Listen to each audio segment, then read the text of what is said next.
we're going to do a program to help patients. What is the main thing about this chapter?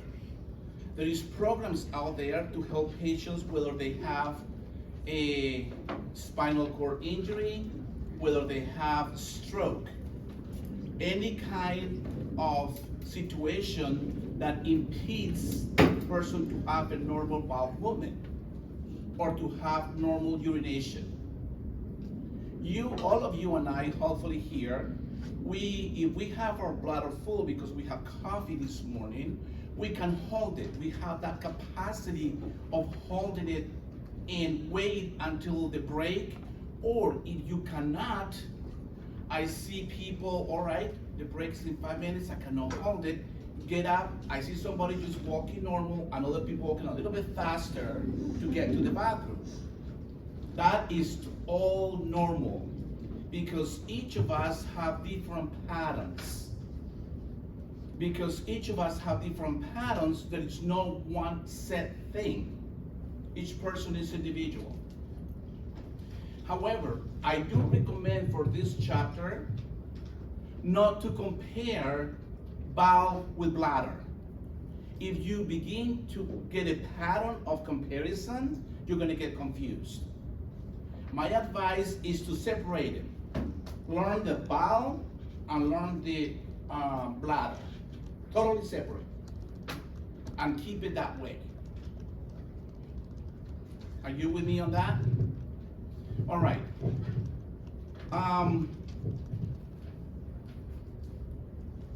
Those programs that I'm talking about, it has a goal for each person. But the goal must be realistic. The goals must be predictable, convenient, inexpensive, and natural as possible. Please don't forget that. I haven't even started, but remember that. Every bowel program and bladder program must be realistic, predictable, convenient, inexpensive, and natural as possible. 5 things. You may see that the programs may start with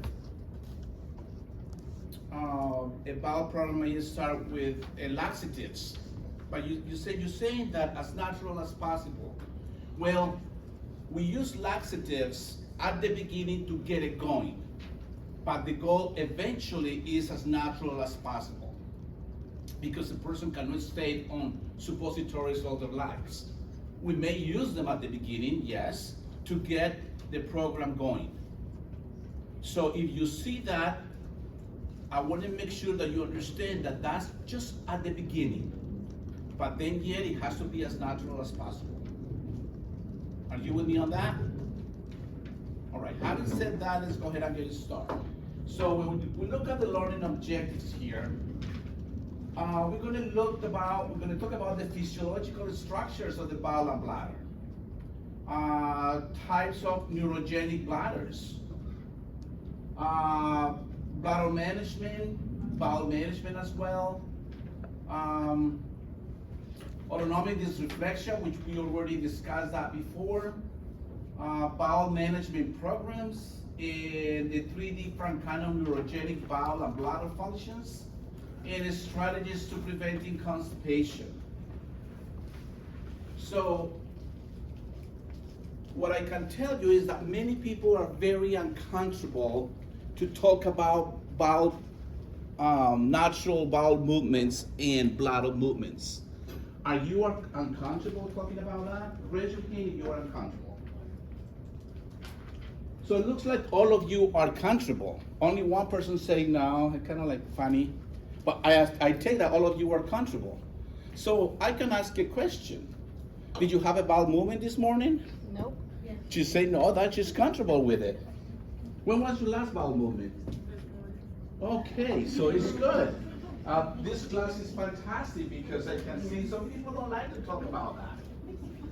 They feel a little bit uncomfortable discussing. Can you tell me how it looks like? That's one layer down. Can you tell me how it smells like?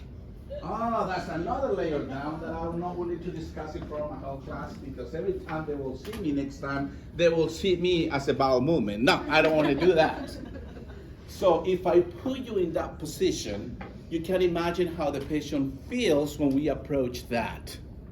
I hope I put you in that position of, oh yeah, I'm comfortable by saying, yeah, I had a bowel movement or not, like these two ladies said. But when I went 2 layers down, you were like, I'm thinking it twice already, if I'm gonna share that. So it really is a taboo in many countries, especially a lot of people with different backgrounds, not necessarily countries, but different backgrounds, they don't like to talk about that. But our jobs as nurses is to understand what is the normal bowel movement for them. The person may say, I go twice a day or once a day, and that's how we need to get the patient back to their normal patterns. Okay? If we are helping a patient that had a stroke or had spinal cord injury, we want to get that patient back to their normal pattern. Not necessarily a normal pattern, because that doesn't exist. Everybody's different. All right, so what is a neurogenic bowel? Neurogenic bowel means the loss of normal bowel function. That's it. A neurogenic bowel is a loss of normal bowel movement. Due to injury, maybe, or maybe due to impaired nerve system or injury to the nerve system. Also can be due to deterioration of the bowel.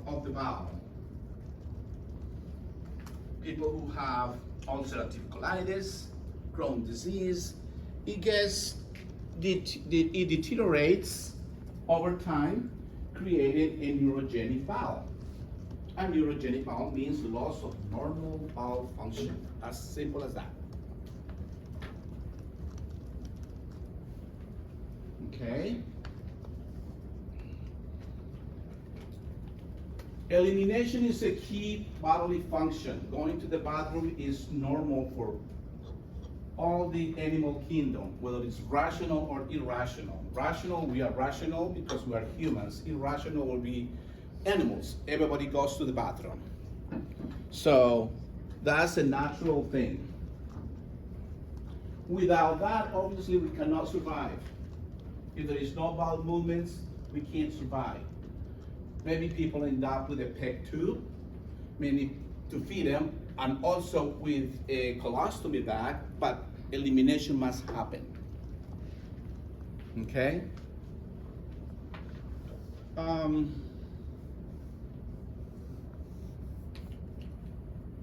It says neurogenic bowel issues results in a decrease in voluntary control. Yes, that line is extremely important for you guys to remember. Let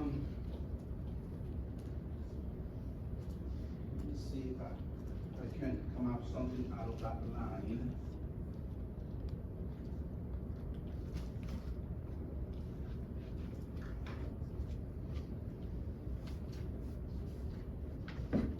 Yes, neurogenic bowel issues results in a decrease of voluntary control. So we all have voluntary control of our bowels. Some people perhaps feel like going to the bathroom after they eat. They have that urge of having a bowel movement. Other people do not. They say it's early in the morning when they wake up. But neurogenic bowel will decrease that control that we have, that feeling that we have. Obviously, it's going to impede that. Okay?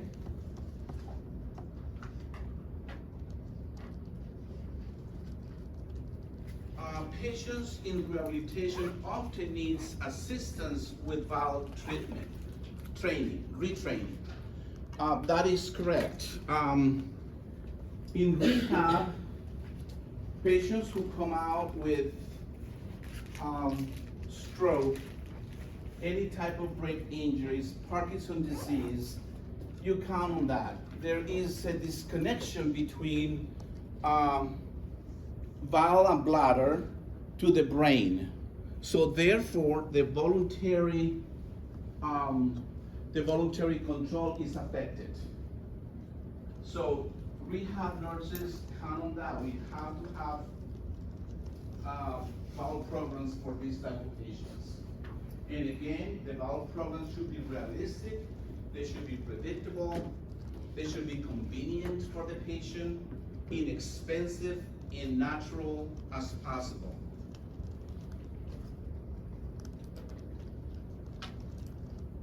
Also, if we notice that that program perhaps it needs a change, let's suppose it's